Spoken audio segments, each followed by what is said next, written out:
Louvado seja o nome do Senhor Jesus.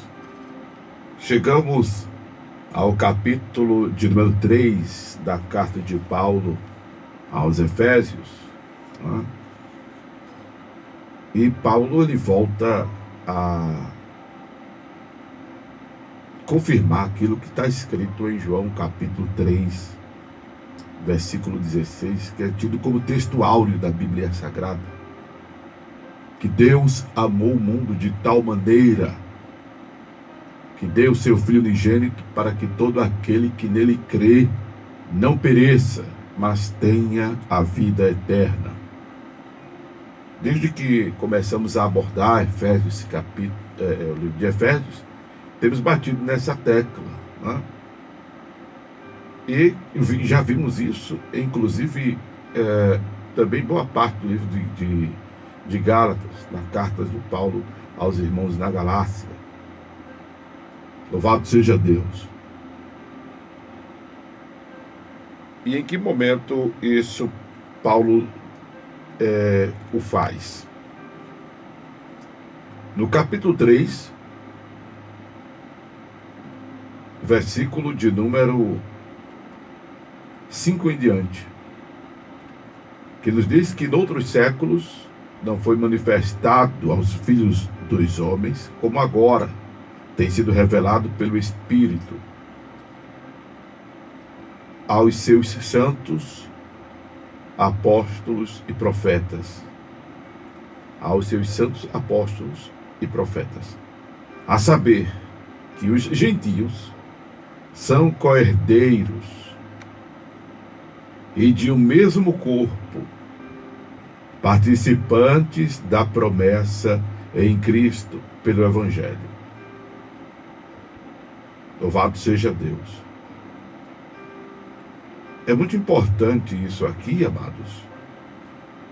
Volto a dizer, para corrigir um erro na interpretação de João, capítulo 1, verso 11, que diz que ele veio para os que eram seus, e os seus não receberam, mas a todos quanto receberam, deu-lhes o poder de serem feitos filhos, de serem chamados filhos de Deus, a saber os que creem no seu nome. Isso é importante para corrigir isso também.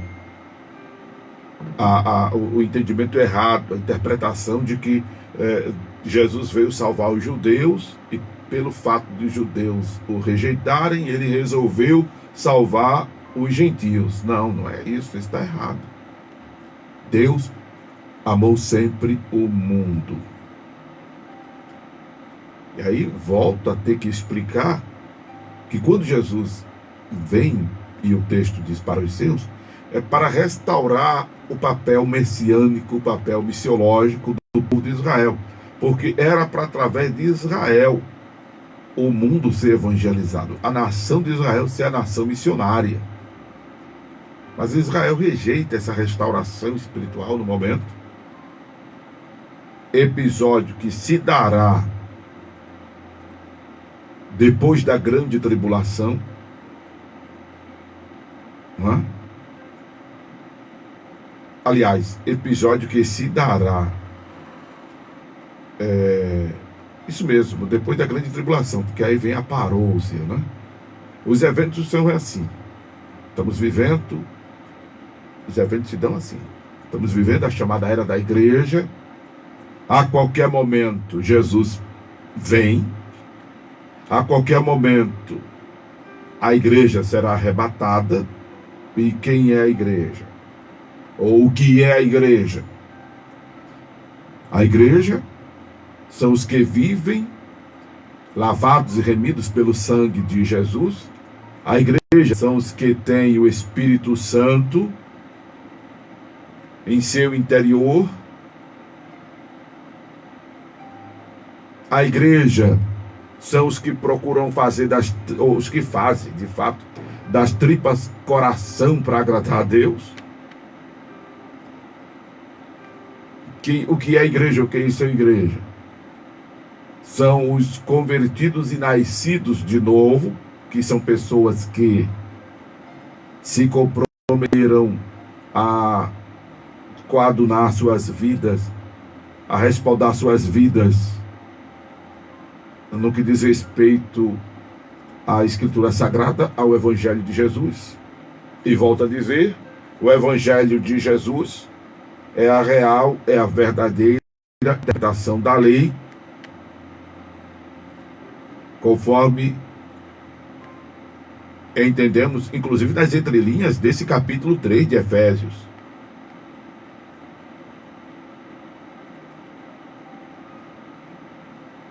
Louvado seja o nome do Senhor. E aqueles que procuram viver segundo este Evangelho, recebem o Espírito Santo. Onde é que está isso, pastor? João capítulo 14, verso 23. Os que me amam guardam a minha palavra, será amado de meu Pai, viremos para ele e faremos nele morada. João 14, 23. Amém? E aí recebeu, porque não é só se converter, porque converter é mudança. É deixar de fazer, é deixar de falar, é deixar de agir, é mudança. Mudança para melhor, claro. Mudança para pior é desviar-se.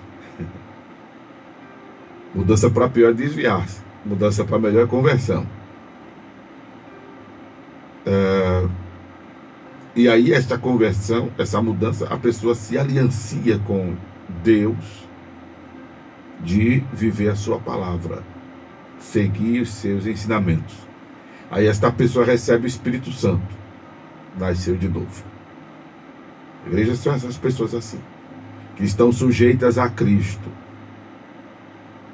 Se não estiver sujeito a Cristo, não é igreja. Pode ser religioso, pode ser crente, mas crente por crente até o diabo é. Pode ser até protestante, pode ser até evangélico, mas não é igreja. Essa igreja é algo mais fino. Essa igreja está em Cristo. Essa igreja está no esconderijo do Altíssimo. Essa igreja está à sombra do Onipotente. Essa igreja é andar no temor do Senhor. Pode até não estar congregando, mas está no temor do Senhor, se configura a igreja. Claro que se você não congrega, você está cometendo a contravenção bíblica, até porque congregar é bíblico. Hebreus 10, 25. Procure congregar, porque congregar é um princípio bíblico. Não é? Até também para você poder comungar da ceia do Senhor, para você inclusive ser batizado das águas, você que ainda não é, cumprir as ordenanças de Jesus. Não é? É necessário que você procure congregar. Denominação não salva. Denominação não salva. Não é? Mas, como a igreja hoje está dentro das denominações, é importante que você procure um lugar para congregar. Raramente você vai encontrar um pastor que batize você das águas sem você congregar na sua denominação. Eu batizo.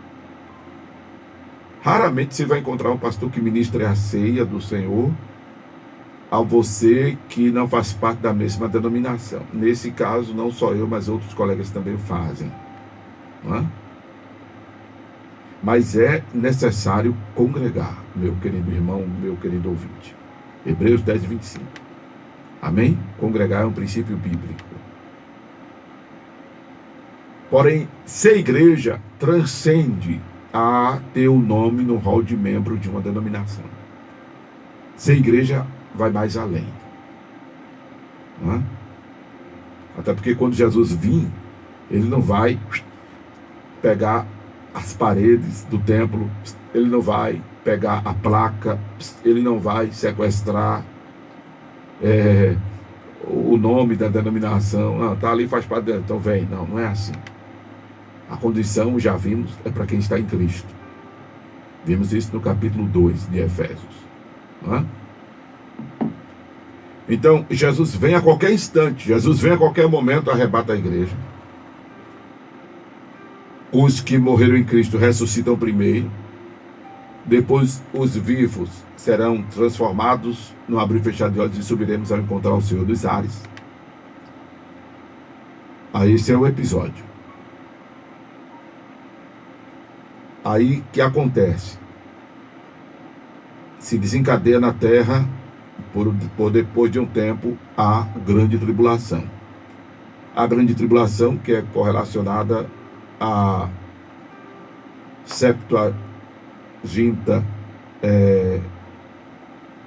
Septuagésima, agora não lembro exatamente qual é a numeração, semana de Daniel. Segundo alguns estudiosos, ela está dividida em 7 anos. 3 anos e meio de paz e os outros 3 anos e meio de muito conflito, que é o desencadear da abertura dos selos, do toque das trombetas e o derramar das taças. Em meus estudos, eu cheguei à conclusão que esses 7 anos de tribulação, como também o milênio, pode não ser necessariamente 12 meses vezes 7. Como também pode não ser necessariamente 12 meses vezes 1000. Até porque Pedro diz que um dia para o Senhor é como 1000 anos, 1000 anos como um dia. Dia de ontem, inclusive. Então, o número 7, segundo a numerologia bíblica, é o número que aponta para a perfeição de Deus. 7 significa plenitude, que é correlacionado ao descanso do 7º dia, e a palavra 7 significa descanso. É quando o Senhor para de criar todas as coisas. Não que ele tenha se cansado, porque Deus não descansa. E quando foi aplicado a lei, e antes mesmo da lei, porque algumas coisas divinas foram estabelecidas para o homem antes da lei. Na lei é que a coisa se afunila em função do povo de Israel. Mas foi criado para o homem descansar, e descansar ao 7º dia significava confiar em Deus. É importante entender isso, exatamente para que também não se crie um legalismo em cima do 7º dia. Ou seja, condicione a salvação à guarda do 7º dia. Jesus, inclusive, disse que o sábado foi criado por causa do homem, e não o homem por causa do sábado. Então, o que eu quero dizer com isso é que a gente não pode cronometrar esses eventos. Eles podem se dar com a velocidade, com o tempo que a gente nem vai se aperceber.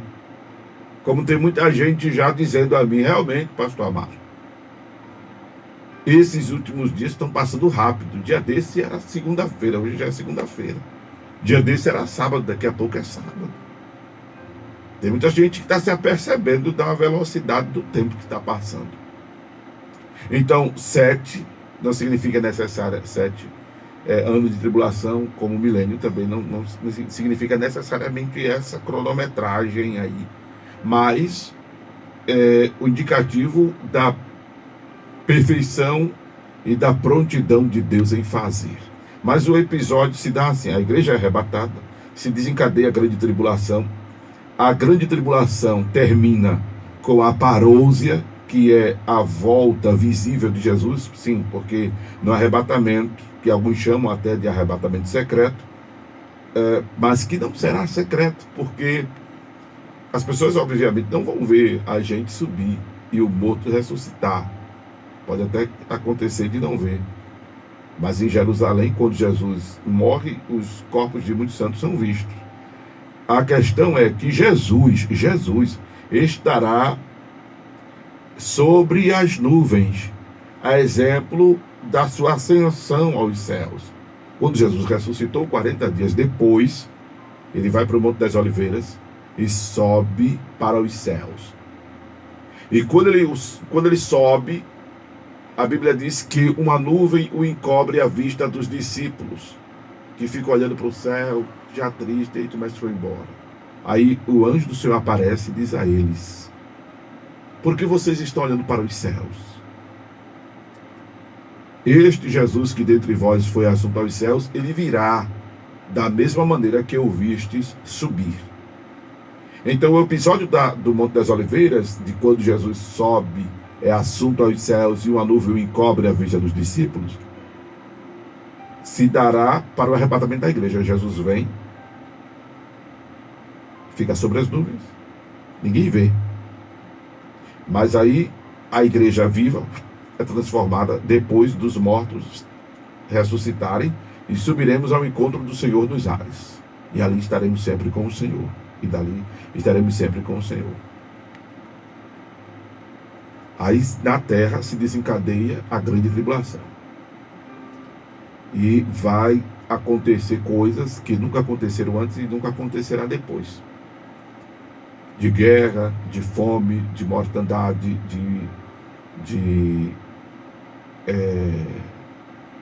mortandade, de peste, enfim. Covid foi fichinha porque vai acontecer. Essas guerras que a gente contempla sempre no Oriente Médio, isso é fichinha porque vai acontecer. Fome que os afros, os povos africanos enfrentam, porque você vê, né, ali as crianças, né, cadavéricas. Só curioso a gente vê, basicamente. Isso é fichinha porque vai acontecer de fome na terra. A respiração vai ficar difícil, porque terça parte do mundo vegetal vai ser queimado, terça parte da água potável vai ser contaminada. Então veja que a coisa vai ficar muito difícil. É nesse período que surge o anticristo, para que as pessoas se alianciem com ele, para poder terem o que vestir, para poder terem o que comer, para poder terem o que beber. É quando haverá a proposta da aliança, do sinal do anticristo nas pessoas, que é o famoso sinal da besta. E aí eu não quero entrar no mérito da questão, até porque a Bíblia não dá margem para nada do que venha a ser. Mas as pessoas receberão o sinal da besta em sua fronte, em sua testa. Isso aí pode ser uma tatuagem, isso aí pode ser um chip, isso aí pode ser lá o que você achar que seja, que a Bíblia não diz exatamente o que é, e eu só vou até onde a Bíblia diz que é. Será na mão, será aqui no lobo temporal, né? Ou no osso do crânio temporal, que é a testa, onde fica basicamente as faculdades da nossa memória, segundo a anatomia. Na mão, alguns dizem que é por causa da necessidade de repente digitar uma senha, alguma coisa assim. Enfim, há muita especulação sobre isso. Eu não digo que é isso, tem aquilo outro, que a Bíblia não diz. Eu sei que vai acontecer. Vai ser difícil, até porque quem não se sujeitar a este selo da besta, do anticristo, não vai ter direito à comida, nem a veste, nem a calçado. Vai ser difícil.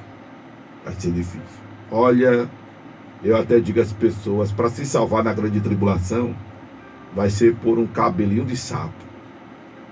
A notícia triste é que sapo não tem cabelo. É só isso. É bronca. É bronca. Só para você ter ideia. Haverá salvos na grande tribulação? Haverá. Haverá salvos na grande tribulação. Judeus serão salvos na grande tribulação. Eu penso que concomitantemente gentios também serão salvos na grande tribulação. Que vai ser difícil, vai. Mas a Bíblia diz que haverá salvos na grande tribulação. Então, se a Bíblia diz, eu estou com a Bíblia.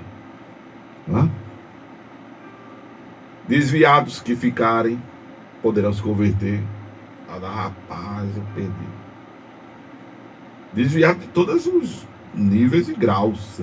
Se é que existe nível e grau, para Deus.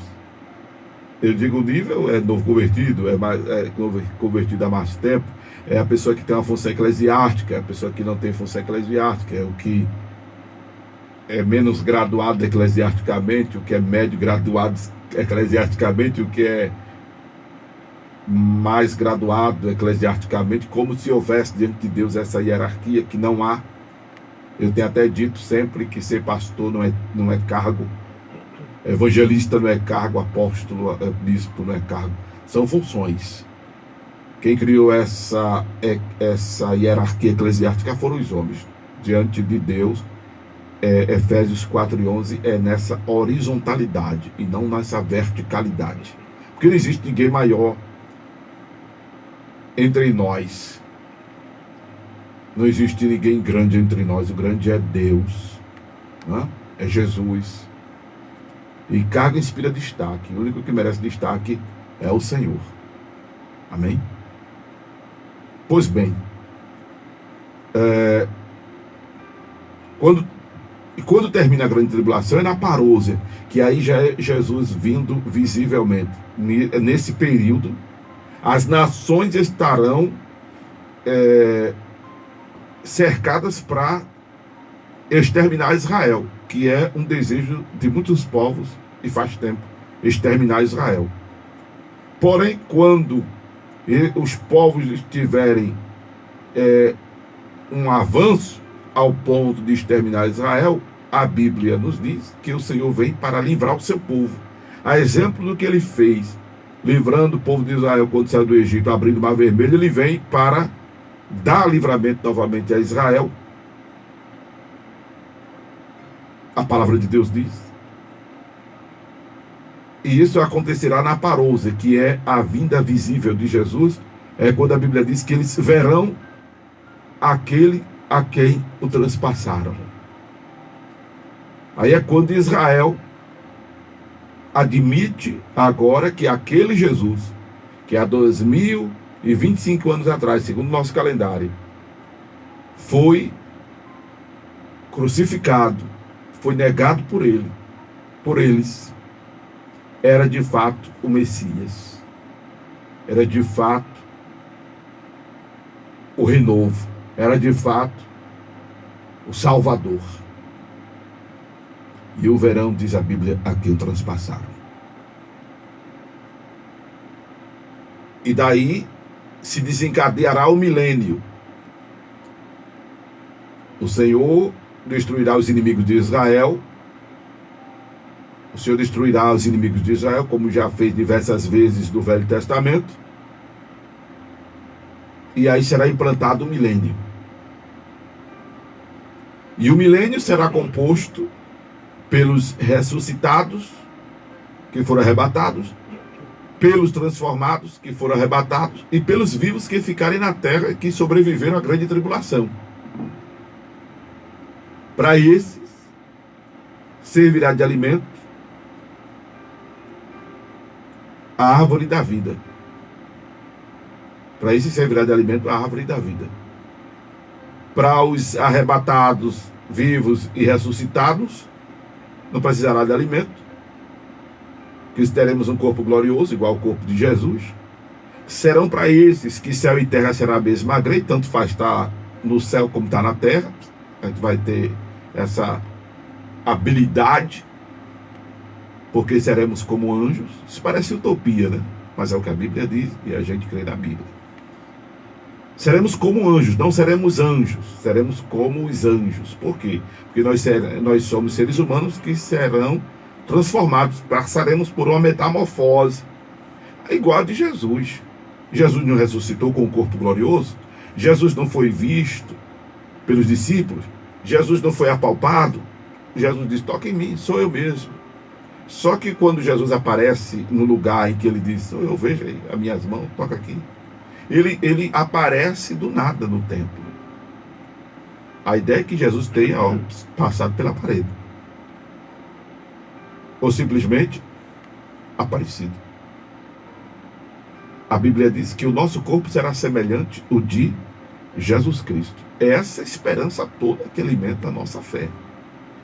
É por isso que só vale a pena ser crente se for para ir morar no céu. Porque se for crente só para resolver seu problema, você está com nada. Se for só ser crente para prosperar, você também não está com nada. Ah, não, eu vou ser crente para o meu casamento dar certo, para a minha empresa dar certo. Eu vou ser crente para olho grande, olho gordo, mal olhado, não pegar em mim. Vai funcionar por um tempo. Mas se você, por quê vai funcionar por um tempo? Porque você não está sendo crente para ir morar no céu. Você está só participando de campanha de corrente, de mandinga. Você está só usando amuleto. Você está sendo só crente de momento. Você está só sendo crente circunstancial. E não é assim que Jesus quer que você seja crente. Jesus quer que você seja crente determinado. Jesus quer que você seja crente incondicional. Jesus quer que você seja crente,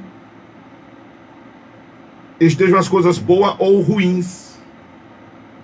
Jesus quer que você seja crente o tempo todo. Não crente estilo Satanás, como eu tenho dito, mas crente compromissado com sua palavra, com o seu evangelho, se esforçando para agradar a Deus. Não é ser perfeito, mas procurando agradar o Senhor, fazendo as tripas coração para agradar a Deus. É como disse Paulo, esmurrando a si mesmo.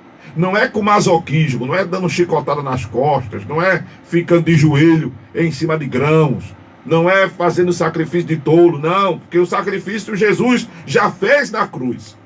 Mas é você negar-se a si mesmo.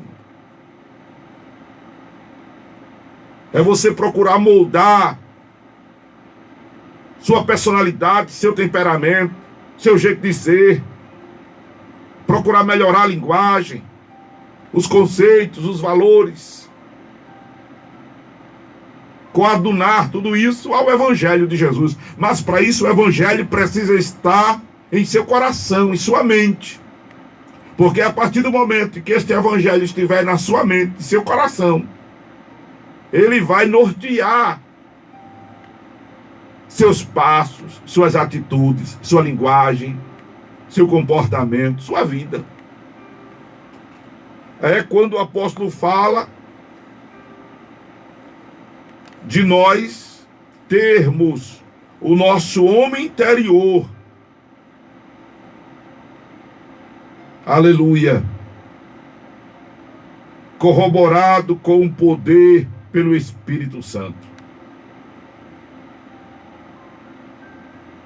segundo as riquezas da glória de Deus. Efésios capítulo 3, versículos 16 e 17. Louvado seja o nome do Senhor.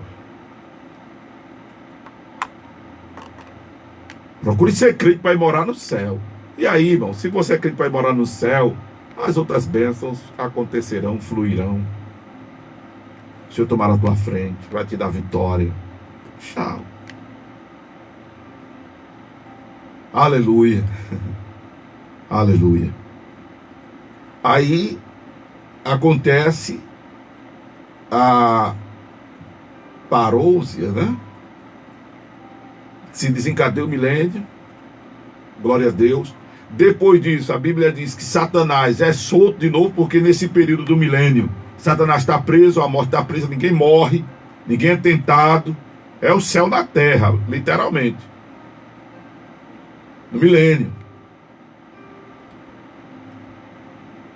Aí depois disso, Satanás é solto de novo para tentar as pessoas.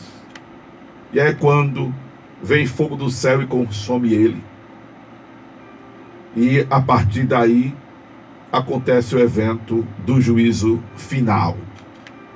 E no juízo final, os que sobreviveram à grande tribulação e viveram o milênio,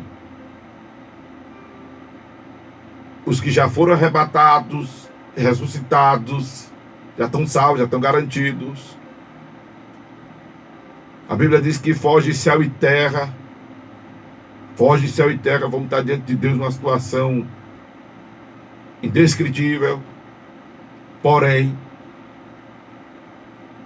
de um lado vai estar a igreja, do outro lado vai estar quem não é igreja. De um lado vão estar os salvos, de outro lado vão estar os perdidos. Louvado seja Deus. Aí tem gente que está dizendo, pastor, diga que vai estar à direita, os salvos, a igreja.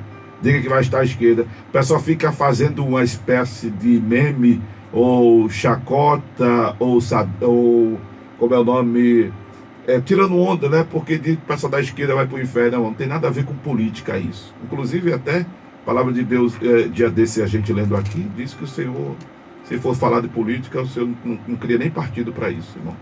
Tem um texto aqui, que depois eu até mostro o pessoal. Eu vou lembrar Aqui, eu achei. Até tive o cuidado de marcar, porque essa polarização política tem sido uma desgraça, principalmente quando trazida para dentro dos templos para o segmento. Olha o que a Bíblia diz aqui, em 2 Coríntios 6, verso 7. Na palavra da verdade, no poder de Deus, pelas armas da justiça, à direita e à esquerda. Pronto. Tem nada a ver. E isso aqui não tem nada a ver com política, volto a dizer.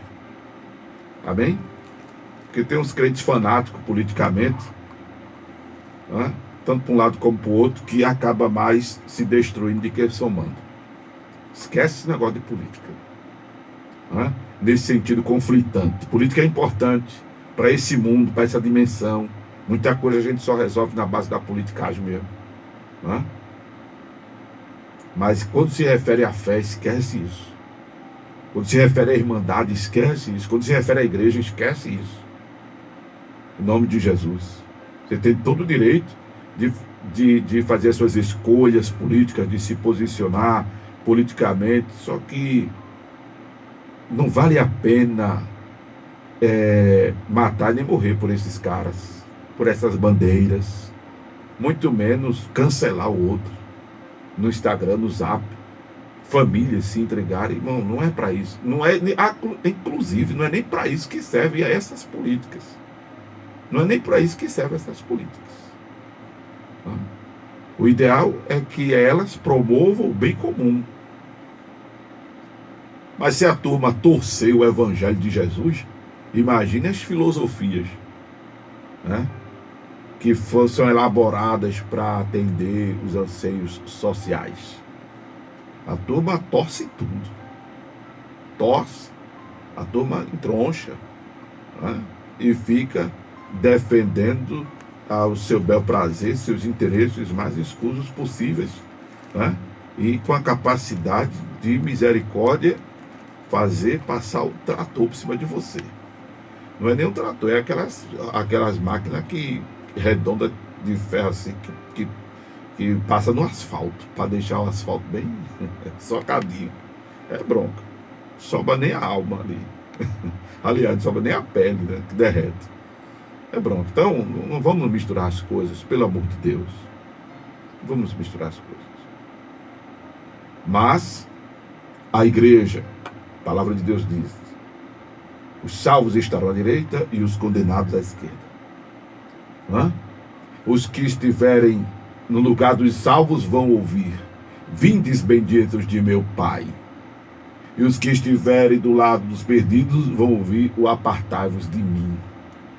Pronto, depois do juízo aí, e cada um, a palavra de Deus diz, nesse momento vai dar conta de si mesmo a Deus, adentraremos para a eternidade, para o céu propriamente dito, e os perdidos estarão indo para o inferno com Satanás, seus anjos, e enfim, eternidade, para uns de gozo, paz e alegria, e para outros de sofrimento eterno.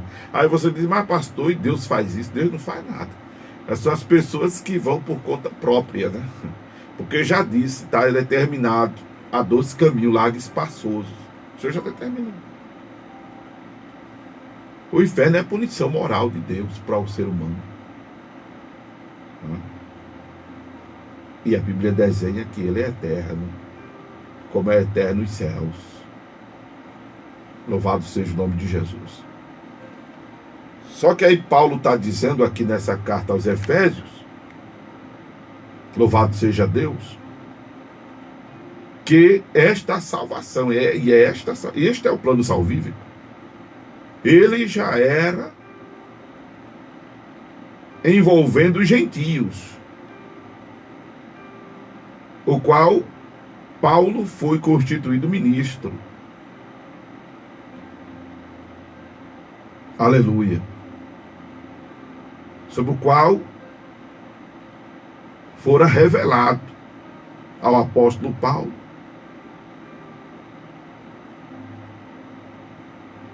para que ele pregasse entre os gentios esta palavra, a saber, que os gentios são co-herdeiros de um mesmo corpo e participantes da promessa em Cristo pelo Evangelho. Efésios 3, verso 6. Aí ele volta a dizer: do qual fui feito ministro pelo dom da graça de Deus, que me foi dado segundo a operação do seu poder. Louvado seja o nome do Senhor. A mim, o mínimo de todos os santos, me foi dada esta graça de anunciar entre os gentios, por meio do Evangelho, as riquezas incompreensíveis de Cristo, e demonstrar a todo qual seja a dispensação do mistério, que desde os séculos esteve oculto em Deus, que tudo criou. Olha aí. Para que agora, pela igreja, a igreja em que não há grego, não há bárbaro, não há citra, não há escravo. Amém? Louvado seja Deus. A igreja que não é a universal, mas é universal, que não é a mundial, mas é mundial, que não é a católica, mas é católica, porque católico significa universal. Amém? Esta igreja, para que agora pela igreja a multiforme sabedoria de Deus seja conhecida dos principados e potestades nos céus, segundo o eterno propósito que fez em Cristo Jesus nosso Senhor, no qual temos ousadia e acesso com confiança pela nossa fé nele.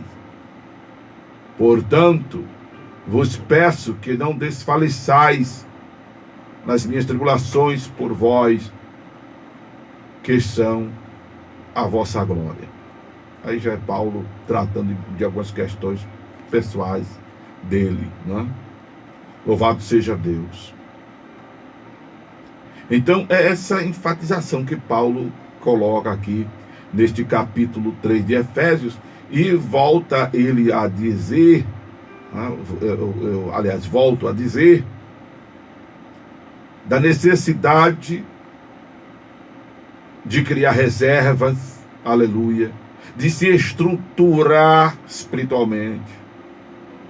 A ideia aqui de Paulo foi estruturar os irmãos espiritualmente, os irmãos de Éfeso, para que não sofresse nenhum abalo. E a gente viu na abordagem do capítulo 1, que eu correlacionei com a carta que é escrita essa igreja lá em Apocalipse. A gente viu que a igreja passa por uma situação que ela sofre um abalo ao ponto dos irmãos abandonarem o primeiro amor.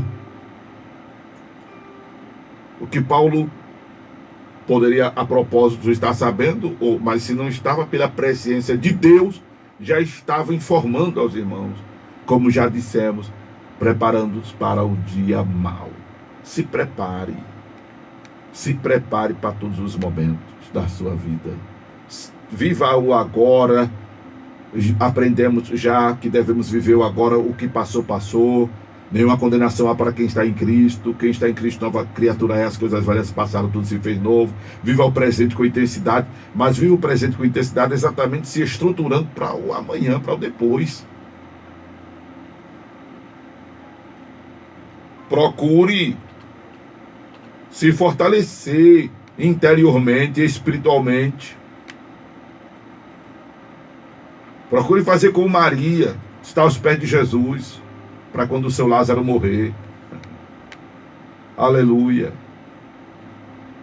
Procure estar firmado no Senhor, para quando chegar os dias maus.